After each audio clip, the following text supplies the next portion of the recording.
Hello everyone, welcome to the Departamento Loratorum. My name is Max, and today I'd like to talk to you about Khorn. With a new combat patrol and codex on the horizon for World Eaters, a lot of new players will probably be starting an army of them soon. And, while the World Eaters themselves are a perfectly good horde of screaming berserkers to base your army around, over the years Games Workshop has made plenty of other warbands who are devoted to the Blood God without being Sons of Angron themselves. You may find yourself drawn to one of these more minor warbands, or wanting to create your own custom one, because you want more freedom to create your own lore, enjoy the playstyle or units they focus on, or just prefer the color scheme. Although fair warning, the Khornate warbands still use a lot of red. These warbands could also work equally well for a Khornate-themed Chaos Space Marine army as a World Eaters one, so even other Chaos players should find plenty of interesting lore and ideas here. I've done a couple of these videos now, but the goal of them is to highlight lesser-known warbands in the lore and help provide you with more options for your army theming.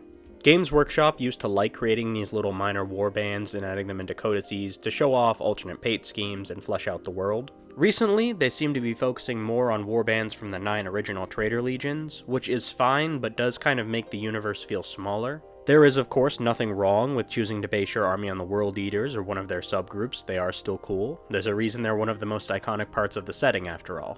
We'll be looking at 8 different warbands in this video, in order to please Khorn. This is also just going to be a summary of these warbands, giving you the general information about them and any highlights, and letting you decide if they're right for you without getting bogged down in every minute detail. But without any further ado, let's get started with a look at one of the most famous non-World Eaters warbands, the Skulltakers. Originally a Loyalist chapter known as the Berserkers of Caradon, they became reborn as the Skulltakers sometime between M34 and M39, when contact between them and the Imperium was lost. At some point in those intervening 5,000 years, the chapter fell to chaos, devoting themselves to the blood god Khorn, although to be fair, naming a chapter the Berserkers of Caradon is kind of asking for this to happen. Since then, the Skulltakers have raided across the galaxy, their fleet led by the Styx-class heavy cruiser Blood Dawn, acting as fairly traditional Khornate berserkers, swinging chain axes and taking skulls. They have come into conflict with the Iron Knights chapter at the Battle of the Telamon Cloud, taking part in the 13th Black Crusade and Kalarkos Blood Crusade, and a group of them even joined the Iron Warrior's warsmith Honsu in his invasion of Ultramar. But by far their most significant involvement was in the Siege of Vrax. Prior to the conflict, the Chaos Lord Zufor the Impaler had taken over leadership of the warband. A former sergeant of the Stormlords chapter named Balzac, he was captured in battle with the World Eaters on the high world of Paramar, and drugged, tortured, and surgically altered until he became a raving berserker. He went on to rise in power and status, eventually subjugating and gaining command of the Skulltakers, and offering his service to Abaddon the Despoiler in order to gain control of an even larger army. He and the Skulltakers joined the conflict on Vrax in its final years, possibly on the orders of Abaddon in order to disrupt the Imperium. He then set about assaulting the Imperials, leading his men from the front against the Death Corps of Krieg, killing a Lord Commissar and taking his body as a trophy, as well as trying to become the most powerful Chaos warlord on the planet. He killed the Lord of the Berserkers of Skalathrax and absorbed the survivors into his warband, seized control of the forces of Chaos from the nominal leader, Apostate Cardinal Zaffin, and Lord Arcos the Faithless of the Alpha Legion, and succeeded in summoning a horde of demons led by the bloodthirster Angrath the Unbound to the planet to combat the advancing Imperial forces, turning it into a true blood-soaked tribute to Khorn. But despite this onslaught, the Imperium managed to retake the planet with the aid of the Grey Knights and Lord Inquisitor Hector Rex, who managed to personally defeat and banish Angrath. Zufor and his surviving Skulltakers were not defeated, however, using the warp portal the demonic army arrived through to leave Vrax, escaping Imperial retribution to fight another day. As stated previously, the Skulltakers act as a fairly standard Khornate warband, although they do maintain a unique unit of skilled and vicious Terminator-armored bodyguards for Zufor the Impaler called the Blood Cult. The Skulltakers wear copper armor with silver or brass trim, it changes depending on the artwork, and are said to use the powdered bones of their enemies to polish their armor. Their symbol is a silver chain axe on red. As Siege of Vrax participants, the Skulltakers are one of the most famous individual warbands on this list, and have a decent amount of lore and attention. They don't have anything really unique going on with their backstory or organization, fighting exactly like you'd expect Khorn-devoted Chaos Space Marines to fight, but they can act as a good alternative if you want to play a more traditional Khorn army, but also want the freedom to do something different from the standard World Eaters backstory and characters. They'd also be good for you if you just want to paint with more metallics, which is a fun way to paint up your Chaos Space Marines if you've never tried it. This next army, as well as several others on this list, comes from the 7th edition Khorn Demonkin Codex. That codex provided lore and rules for Khornate Space Marines to fight alongside the demons of the Blood God, so it's the perfect source for ideas going into this new 10th edition World Eaters Codex that's doing the same thing. Especially since most of the warbands in that codex, including this next one, had some really interesting ideas. The Harvest. When Khornate warbands come across a fortress, they will usually simply throw themselves at the walls, trying to force a breach in order to let the real bloodshed begin. Not the Harvest. They prefer to cast themselves as the defenders in siege warfare. But they don't build fortresses, that would take time away from the killing. No, instead they find a fortification in the path of some major invasion, and, using masses of warp talents to create a warp rift in the middle of it, invade it while the defenders are distracted by the incoming threat. They will then massacre the defenders and consecrate the fortress with their blood before taking their places to face the invasion themselves. The Harvest are known for wiping out the Black Ravens chapter in 946 M41, opening a blood portal in the middle of their fortress monastery and killing every last loyalist inside. They then use the defense lasers to destroy the Black Raven's fleet, dropping the Void Shields and preparing to face an incoming tendril of High Fleet Behemoth in order to bring glory to the Blood God. The Harvest are also known to have taken part in the 13th Black Crusade, and are led by their Chaos Lord Revax the Cruel. Their color scheme is dark red with bone white trim, which is matched by the demons that accompany them. The Harvest have perhaps the most fun concept and theming of any of the warbands on this list. I don't know who came up with the idea of invading a fortress just to take it over and defend it yourself, but they're a genius and deserve a raise. This concept is a great framework to build your army around, but also still provides a lot of freedom for different playstyles and for creating your own characters and lore. If your playgroup enjoys playing with a lot of fortress terrain, or if you wanted to use more siege weapons in your army, then they're a great pick. They unfortunately don't have a ton of lore or appearances, and that is a shame given how interesting their whole deal is. Let's follow them up with a look at a warband that prefers to be out in the battlefield, not behind walls. The Blood Wolves. Originally of the Space Wolves chapter, the Blood Wolves were formed when Wolf Lord Svein Wulfbad became disgusted by the inefficiencies of the Imperium and led the warriors of his great company into the service of the blood god Khorn, going on to slay many Imperial citizens to gain the favor of his fell master. In 913 M41, Great Wolf Logan Grimnar tasked Wolf Lord Harold Deathwolf and his great company with tracking down Svein and the Blood Wolves and putting an end to them. Harold and his company tracked the Blood Wolves to the stormy moon of Galamus in the Cleiades system. Braving the dust storms, Harold, riding his trusty Thunderwolf, led a strike force of wolf scouts to the planet. They hunted for weeks, suffering many losses due to ambushes from the Chaos Space Marines and their demon and mutant allies. But eventually Harold managed to track Svein to the top of a mountain, interrupting a ritual where he was trying to summon demons to help wipe out the strike force. Svein and Harold dueled, with Svein even managing to wound Harold's Thunderwolf, but the Space Wolf at last gained the upper hand. As Harold swung his axe in for the killing blow, a bolt of lightning came from the heavens and struck the champions. Afterwards, Svein was gone, only his frost axe remaining, a shard of which is now part of Harold's Thunderwolf's cybernetic jaw. It is unknown what happened to Svein and any surviving Blood Wolves, but they could still be out there, plotting their revenge. This story and the Blood Wolves themselves appeared in White Dwarf 387, with their cool bronze color scheme created by Christian Byrne. Svein Wulfbad had originally appeared in the 4th edition Chaos Space Marine Codex, providing this quote illustrating why Space Marines might turn to chaos over the failing Imperium. As such, the Blood Wolves don't have as much cultural lore as the other warbands on this list, although Traitor Space Wolf Berserkers is an interesting enough concept all on its own, but they show you how you can take an existing chapter you enjoy and spin off a group of them into a Khornate army. Chapters like the Black Templars, Blood Angels and their descendants, or Executioners would work well for this, although given that all Space Marines are warriors, you can find a convincing reason for any of them to embrace Khorn if you try. If your friend has a Space Wolf army, they would also make cool rivals, especially if they have a Herald Deathwolf in their army. And if you wanted to make use of Space Wolf bits in your Chaos forces, especially with their updates, they'd be a great choice for that too. This next warband is from the 7th edition Demon King Codex, and they are another group of former loyalists who fell to the Blood God's embrace. The Brazen Beasts. Originally members of the Golden Blades chapter, in M37 they were part of a garrison of the Fortress of Intolerance on the planet Gahala. During a demonic invasion, they were struck by a strange madness and began defacing their vehicles with arcane symbols and using bloody rituals to bind the demonic forces assaulting them into their war machines, becoming the Brazen Beasts warband. Since then, they have begun to worship a group of Khornate demons known as the Gore Thunder Cohort, who make heavy use of skull cannons and soul grinders to destroy their enemies. The Brazen Beasts have followed suit, using masses of demon engines such as Defilers, Forge Fiends, and Mauler Fiends to rip and blast their foes to shreds. Transporting their stable of demon engines from warzone to warzone aboard their Space Hulk, the Oblivion Shadow, they maintain a coven of enslaved warpsmiths to keep their mechanical beasts placated and ready for combat. The warband's prized possession is a Lord of Skulls known as the Caged God, which they worship as an idol of Khorn. The Caged God's visions guide the Brazen Beasts, helping deliver them to more victims for the slaughter. The Brazen Beasts have taken part in the 13th Black Crusade, assisted in the destruction of the Deathwatch Watch fortress of Ebon Vale, fought in the War of Beasts and the Caradon campaign, and even wiped out a minor Xenos race known as the Goresh, so they've definitely been keeping busy. Their armor is the color of bloody brass, except for red helms and pauldrons, and they have dark gold trim. If you like demon engines, the Brazen Beasts are definitely for you. You can enjoy playing with hordes of skull cannons, mauler fiends, helldrakes, and if you like kit bashing, you could probably fancy up an amazing Lord of Skulls as your centerpiece to represent the caged god. And given that the World Eater's range has a surprising number of demon engines in it, these guys should fit right in. But now let's move on to a warband who prefer to let their demons run free. The Sanctified. At the end of the Horus Heresy, most of the traitor legions fled into the relative safety of the Eye of Terror, but some commanders refused the order to retreat. One such commander was Helman Brish of the Word Bearers.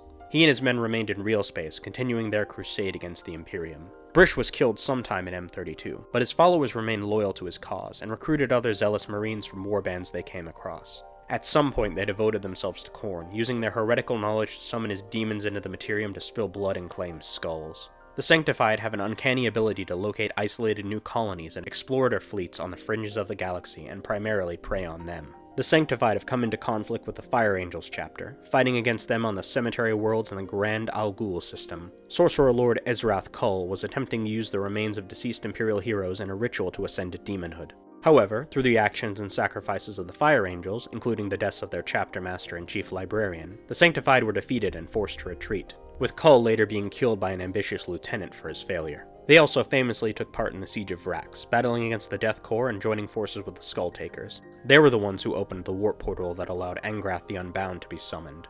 Their exact fate is unknown, but given that Zufar and his Skulltakers escaped through the warp portal, and the Sanctified are known to later take part in the Nakman Rift War, it can be assumed that they did the same. The color scheme for the Sanctified has changed over the years. The Siege of Vrax books gave them a Word-Bearers-inspired dark red with silver trim look, but in the 4th edition Chaos Space Marine Codex they were a lighter red, with black helmets and palms, and yellow ritual lines around the neck. I think the older scheme is much more distinct, but probably hard to do for a whole army, so maybe save that for special characters and do most of the Marines in their newer colors. Their symbol is a flaming mark of Khorne. The Sanctified are a great choice if you enjoy mixing mortals and demons in your army, especially since 10th edition is adding Khornate demons into the new codex. I feel like Possessed or 8-bound would fit in well, and if you enjoy both Khorne and the Word Bearers, they would be a great choice. Also, if a friend has a Fire Angels army, you could play up a rivalry with them. That would be pretty fun. Now let's move on to another warband from one of the traitor legions, the Hounds of Abaddon. The Black Legion, followers of the War Master Abaddon, take on recruits from all of the other traitorous legions and warbands devoted to the Dark Gods. These recruits usually group into subunits within the Black Legion, banding together with other Marines based on similar combat styles or devotion to a god of chaos.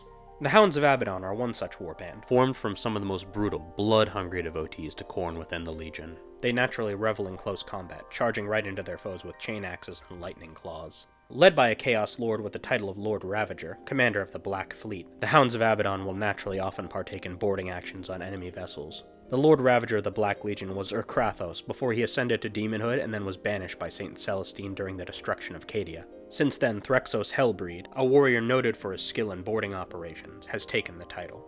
While Urkrathos claimed lordship over all the followers of Khorne in the Black Legion, other independent Khornate warbands exist under Abaddon's direct control, such as the former World Eater's captain and founding member of the Black Legion, Lahorvine Ukris, and the Riven, a group of possessed space marines under another World Eater, Delvarus. But the Hounds remain the premier Khornate faction within the Legion. The Hounds of Abaddon use the Black Legion's black and gold color scheme, often with some added red armor plates, to show their devotion to the Blood God. If you wanted to start an army that could easily be played using both the Chaos Space Marine and World Eater's codices, or expand an existing Black Legion army into Khorne, the Hounds of Abaddon are the choice for you. They, and the other god-marked Black Legion warbands, are certainly one of the most lore-friendly and cost-effective ways to play Chaos as a whole. The Hounds of Abaddon, and the other Khornate characters in the Black Legion, have also appeared in many Black Library novels, like the Black Legion series and the books The Fall of Cadia and The Red Path. So they'd be a good choice if you wanted to pick an army with some decent lore, and a good chance that they'd have more written about them sometime soon. Now let's move on from a warband within a Chaos Undivided Legion to one that has a much more contentious relationship with the other Chaos gods. The Bloodgorged. Another creation of the 7th edition Demonkin Codex, the Bloodgorged are known for their intense hatred of the other Chaos gods and their followers. They see worshippers of Tzeentch, Slaanesh, and Nurgle as blind fools, and can think of no greater offerings to Khorne than their skulls. They will routinely attack the fleets and armies devoted to the other Chaos gods, even when they're already in combat with Imperial or Xenos forces, offering praise to Khorne with the gory anarchy it brings. The warband also maintains many cults throughout the galaxy, in order to disrupt their rivals and prepare for the arrival of the Bloodgorged. The warband maintains a base of operations in the Golgotha system of the Ultima Segmentum. The system is home to a stellar anomaly known as the Skull Star, an enormous solar body, somehow shaped like a grinning skull. While most other spacefarers avoid the area, as it is said that the Skull Star is able to drive you mad with hatred, the Bloodgorged embrace it as a manifestation of Khorne's holy wrath, and have fortified the worlds of the system, turning them into holy citadels from which they can set out on their bloody crusades. Over the centuries, the Bloodgorged have crossed blades with many foes, ambushing and destroying an Emperor's Children fleet in 138 M41, accidentally saving an Imperial world of Pyros in the process. They made up for this in 992 M41 by killing everyone on the hive world of Falcat, after Inquisitor Bastapol Harg destroyed one of their cults on the planet. They have also drawn the ire of Huron Blackheart and the Red Corsairs by attacking some of their strongholds, causing a years-long war between the two groups, and managed to wipe out a Grey Knights Brotherhood on Hyrak II with the assistance of a demonic horde. And, like most other Chaos warbands, they heeded the War Master's call, taking part in the 13th Black Crusade. Their color scheme is red and brass with gunmetal armor trim. If you're in a playgroup that includes several other Chaos armies, the Bloodgorged would be a great pick to face off against your friends. They also seem to make heavy use of cultists, so if you enjoy cultist models, they'd be a good choice too. And while this applies to all of the warbands on this list, I feel that these guys would look really good using Blades of Khorne models from AOS, or Corpse Grinder cultists from Necromunda to represent those cultists, or as bits for kit bashing. I like the Jackal models just fine, but more variety is always better. Let's finish off with one of the largest and most widespread of the warbands devoted to the Blood God, the Skullsworn. First appearing in the Khorne Demonkin Codex, the Skullsworn are an impressively large warband, numbering in the thousands due to swearing their allegiance to the demonic legions led by the infamous Skulltaker, Herald of Khorne himself. This larger size has necessitated that the warband split itself into smaller, constantly feuding bands, spreading themselves across the galaxy in order to shed blood for the Blood God and gather skulls for the Skull Throne. It is said in the Scriptures of Slaughter that only the Blood God's roar itself can unite the Skullsworn, and that such an event would usher in an age of endless carnage. As such, an entire Ordo Malleus conclave have devoted themselves to making sure that this can never come to pass. The Skullsworn were founded in M33 by the Chaos Lord Barkor the Bloody, who took the holy Scriptures of Slaughter from the Infernal Maze and created the first Skullsworn warband. He led them for over 100 years, wiping out the populations of over a dozen planets before ascending to demonhood on Ossador II. 7 times in the history of the galaxy have the Skullsworn risen up in an unholy crusade, fighting until all of the mortal warriors had fallen, replaced by demons, and marking their names in the pages of history in blood. Each time another iteration of the Skullsworn rose up to take their place, and this incarnation, the 8th, is said to be attempting to summon an entire demonic legion into real space. As you'd expect from such a large and prolific warband, the Skullsworn have been involved in many conflicts over the millennia. They assaulted the hive world of Rebas in M40, facing off against 100 Astra Militarum regiments. Despite suffering heavy losses, the Skullsworn managed to destroy 88 of those regiments, causing the 8 surviving berserkers to ascend into demon princes, going on to kill every other living being on the planet, leaving only a mountain of skulls behind. They have also fought the Emperor's Children under the control of a demon known as the Silver Prince on the world of Hunter's Haven, and destroyed a force of Sisters of Battle from the Order of the Bloody Rose on the Shrine World of Idil. A champion of the Skullsworn was also captured by the Dark Eldar and brought to the fighting pits of Komarov for their amusement. Although it seems he got the last laugh when a bloodthirster burst from his chest mid-battle, causing a demonic incursion that destroyed an entire sub-realm of the city. They also took part in the, by this point, obligatory 13th Black Crusade. Their color scheme is mostly red, with brass helmets and trim. The Skullsworn are another great pick if you wanted to do a more traditional Khornate warband, but didn't want to play as the World Eaters. The fact that they have so many sub-warbands also makes them very customizable, an easy way to create the perfect group of your dudes. Their association with the Skulltaker would also make them a good choice if you enjoyed playing with him, especially given that he just recently starred in a Total War Warhammer DLC and has a pretty sick model. So those are all the Khornate warbands. There are more that I could cover, like the Wrath, the 8 Scarred, or the Slaughterkin, but I feel that these 8 show off the multiple different ways that you can create and flavor your own group of berserkers well enough. I will admit I was shocked by just how much variety there was while researching this. I've always kind of seen Khorne and his followers as a one-trick pony, especially compared to some of the other Chaos Gods, but the writers have really done a lot with them over the years. There's plenty of good warbands to choose, or to use for ideas for your own custom warband. One of the things I love about Chaos and Warhammer 40k as a whole is just how much freedom you have to customize and make your army your own, and that's really exemplified by all of these different Khornate warbands. The one somewhat negative thing I will say is that there's not much variety in the color schemes. We've seen a whole lot of red and brass, which are the main colors of Khorne, but there's no reason we can't branch out a little bit. Think of how cool an all-silver or iron berserker would look, how fun it would be to paint a green and gold 8-bound, or how well white or bone armor would show off those bloodstains. I understand fully why some people like to use the pre-Heresy World Eaters colors, because at least they provide some variety. There's nothing wrong with the color schemes we do have, I always love a good red mini, but if the new codex adds some more unique color schemes, I definitely wouldn't complain. I hope that this video helped you decide on your World Eaters army. If you're looking for more ideas, I'd highly recommend the Khorne Demonkin Codex. It's a great source. Please consider liking and subscribing if you enjoyed this video, it really helps the channel, and comment below which of these warbands was your favorite, and if you'd like to see more of these videos exploring lesser known groups to base your army around. My next video should be on Nurgle, so look forward to that. For now, thank you and have a great day. Bye!